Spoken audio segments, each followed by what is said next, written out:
Malaysia juga menghadapi cabaran yang agak getir. Kadar pengangguran di Malaysia adalah di paras 3.9%. So, isu yang tak settle-settle di Malaysia lagi adalah pengangguran. Pengangguran meningkat kepada 5.0% pada bulan April 2020. Mustahil ke kalau kita nak lahirkan usahawan sebenar melalui pendidikan tinggi? Kalau kita tengok artikel tentang situasi di Malaysia, ada 200,000 graduan yang tak ada kerja. Disebabkan teknologi yang berubah, perubahan ekonomi, perubahan pemikiran generasi baru, education yang dulu tu mungkin tidak lagi bersesuaian. Dan mengikut anjuran Jabatan Perangkaan Malaysia pada 14 Mei 2020, kadar pengangguran dijangka akan meningkat.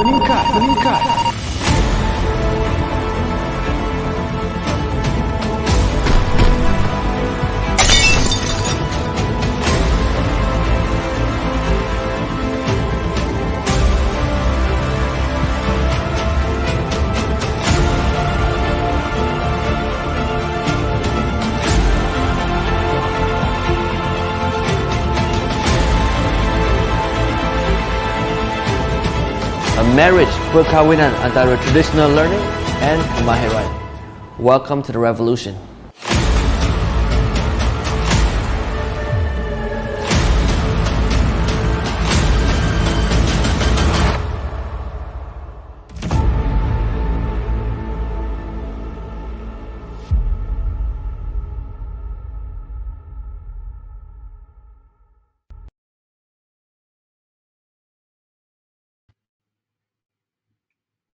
Good morning Zati, Farah, Alin, hey, Hamiza, Safwan, Fatin, Nidan. Wow, we have a lot of us today. Guess everyone's all excited to talk about marketing, and we are on day 3 of our marketing program. So yesterday we started off the summaries in terms of what J. Abraham was teaching in terms of marketing strategies, where we spend most of our time talking about investing in outcomes, and we talk about that we become an expert. How does greatness look like? Systematic approach, as well as reading strategic books and strategies. But today we're going to focus more on how to become an expert in our own field. Now, I'm going to ask you this question: where the person that talks more is seen to be an expert, or the person who sits down and listens more? Hi, Sophie. Hey, so that ultimately, I was pondering over this. You know, there's some people when you meet them, and they will be going around talking and telling you about what they know. Ultimately, remember when we talk about body language some time ago, and we were saying that when we look at a person and the person's talking, you know the person has substance or don't have substance. So what I realized here after meeting so many thousand people, right, and the people who likes to talk a lot, basically sometimes they are just like a empty bucket clanking away, I would always say, because it's basically hollow. The more they talk, the more sound they make, you know how hollow they are. All right. Hey, Shaban, morning. All right. So what we are trying to do is, how now do you try to portray yourself as an expert in your own field or in any field? You see, one of the greatest lessons I think my coach or mentor has actually taught me long time ago is that an expert knows how to ask the right questions. And we have a lot of understanding from all different industries. Now, you're going to say, hey, Adrian, how does it relate to my marketing of my own product? Let's put it this way. You cannot market a product or sell a product without understanding consumer psychology. Am I right to say that? Let's say if you don't understand your consumer, how are you going to position your product? You're not going to put out a water bottle. I mean, it's an ugly looking water bottle. I've been using it for years. But if you're going to say that, my water bottle is good, my water bottle is great, so would you buy? Answer is no. So it's about, you need to understand how does a normal person behave. You need to understand their psychology. And then when you understand their psychology, you create your own USPs. What is the USPs? USPs are unique selling point. Now, when you are talking about unique selling point, there are something called real unique selling points and also fake unique selling points. Not all unique selling points that we always think are unique selling points. Give you an example. What's the unique selling point of Domino's? Domino's Pizza, I'm sure we're Malaysian, so what's our unique selling point? Our unique selling point, Domino's unique selling point is really delivery within 30 minutes. If not, your pizza is free. All right? And the story of Domino's is very interesting because, you know, when many people who always tell the story of Domino's, they will tell you Domino's started off in a college, a university in the US, and then because people were studying and then they couldn't have time to go out and buy food, they started having this delivery service, and ultimately they become a worldwide brand. That is correct, but they only tell you half the story.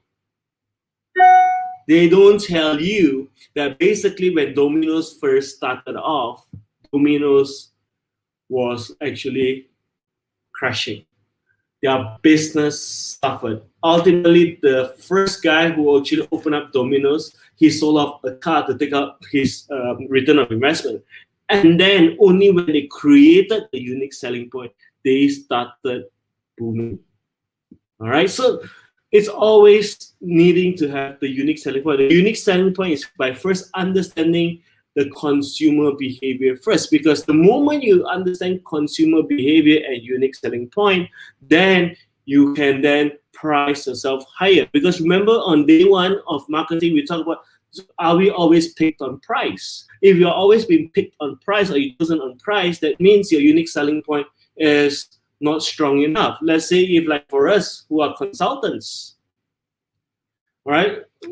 Let's say if you are just a normal consultant off the street, then what's going to happen is going to be a price war. And if you look at post-COVID as well, now we're going through the whole hoo-ha about COVID, not sure what's happening next. This is the best time to start preparing your unique selling point and your marketing strategies. Why? Let's say when we can actually go out and live our life like normal, or what we call by the new norm. How would people, what will make people buy your product? What will make you different? Because let's put it this way, if you're going to say, you come to us, I'm a wholesaler, I can sell you this at affordable price.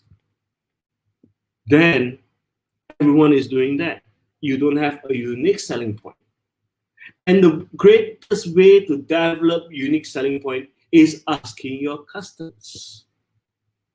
You can just like, wait, Adrian, you say you want me to create a unique selling point, but the thing is, I say, yes, that's right. So that you can create a unique selling point so you can attract customers. That's right. But who else will tell you about what they need unless they tell you? I give you the very simple example I always use.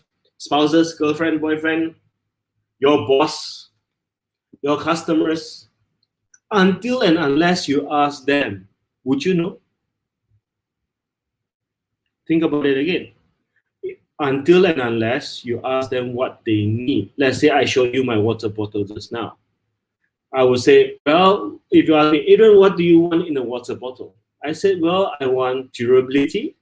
Looks, I think it's fine, because ultimately, if I'm carrying an ugly water bottle till today, that means looks doesn't really matter.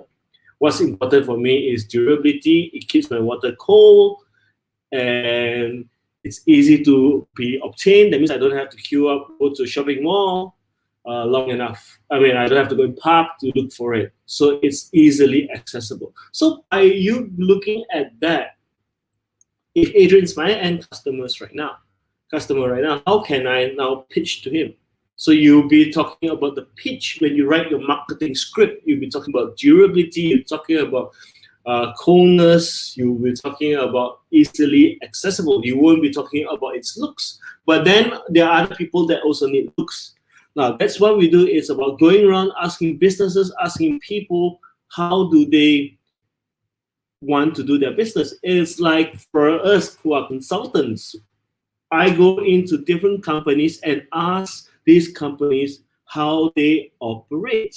So during casual talks, normally what we do is we would actually ask them, oh, so how's the business coming along? What are your main challenges? Is it an internal process or an external customer issue, etc.? And as people talk, they basically give you the answer, right? So this is what you want, because ultimately you need to ask the question. And the best way here is people always think experts have got bombastic jargons.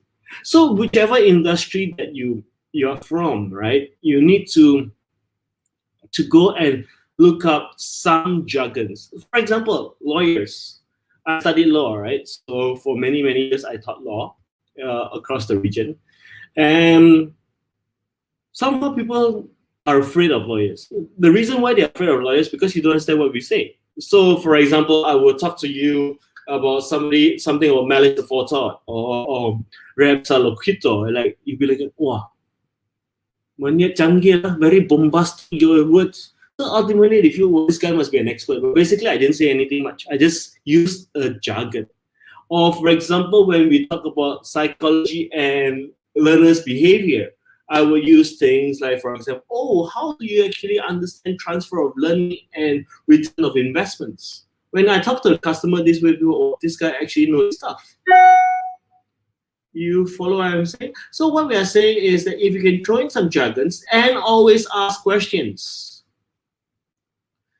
Always ask questions, and then whenever you are doing, let's say if you're doing consumer products, then whenever you package it, you already put in the substance that people want to see, hear, or feel, and you will be able to see, again, an expert. You can say, I think it's a very old marketing strategy back in, I think, 80s and 90s, where you're talking about soap powder, where you're cleaning jenama X, jenama Y, and then what happens is the jenama X, as you wash the thing, it doesn't come out, and then jenama Y, okay, what it is, and then they should then flash their brands.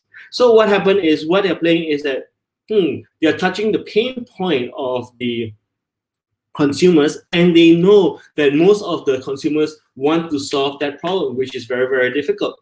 Automatically they flash and total opposite of it, and that becomes their brand. So it shows that I'm an expert in soap powders, I'm in a soap liquid businesses, and therefore you should buy from us. So something to think about it. How do you now position yourself as an expert? Number one, always go and talk to people. Whenever you talk to people, don't talk too much. Ask questions. Then you will understand how people behave, their psychology, and then sometimes ask them things by using specific jargons. All right, so that is why sometimes it's easier for me to pitch to senior management as opposed to the junior staff, because I'll go in. So in this team building, which you're going to engage me in, listen up, embedded command. In this team building, which you're going to engage me in, how are you going to quantify your return of investments? And which model would you like me to use? Would you like me to use the Kirkpatrick or the Cope learning styles? Then people, wow, Changi. That means we're paying something for value. And you go along like that, people will not say, oh, he's just a normal trainer or a normal team builder or a normal doctor off the shelf where he's going to come in and just do the normal stuff. So when you become an expert, you can actually gather more pricing. And always remember, if you don't have a chance to speak to the person, ask enough questions along the way with all your friends, etc. What do they want to hear, see, and feel about a product?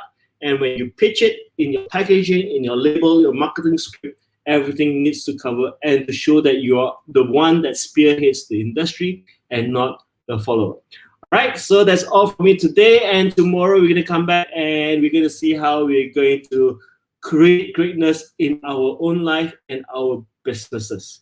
All right, till then, have a great day and all the best. Thank you very much. Bye.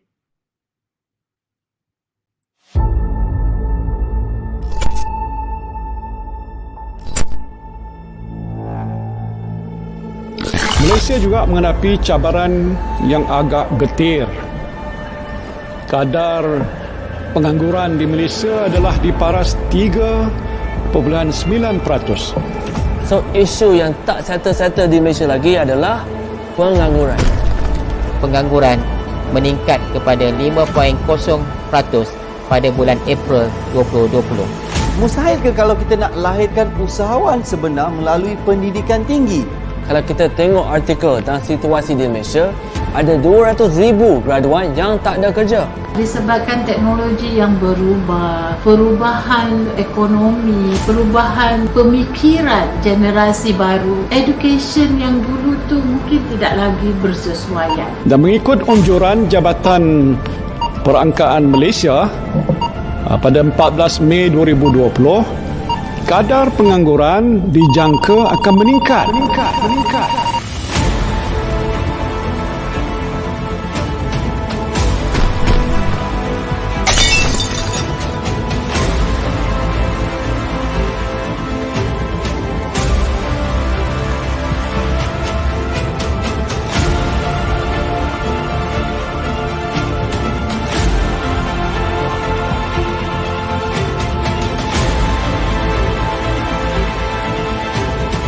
A marriage, perkahwinan antara traditional learning and kemahiran.